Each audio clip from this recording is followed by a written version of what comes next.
Good evening, guys. Time check first. It's already 9:19 in the evening.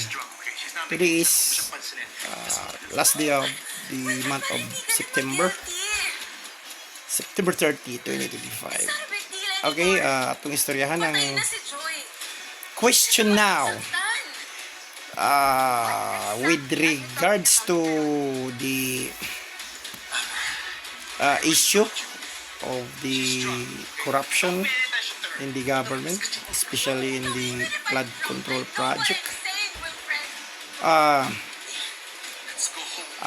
Many witnesses are now appearing, are now showing to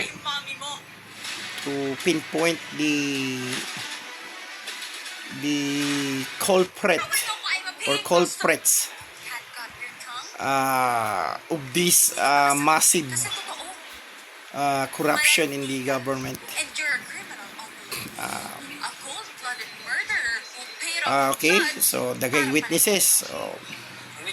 But now the question now is whether the Skaya, the contractors, the contractor or who is the number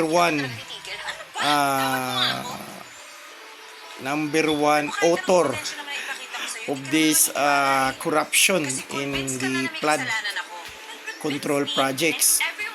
Now the question is, can we make them as state witness? Nga naman kay sila ang mismo ang nakasayod kung kinsa tong ilang mga kadilings. They are the ones who know those people in the government that they have transacted about these flood control projects na wala ra ba. So can the government use them as the state witness? That is the question now.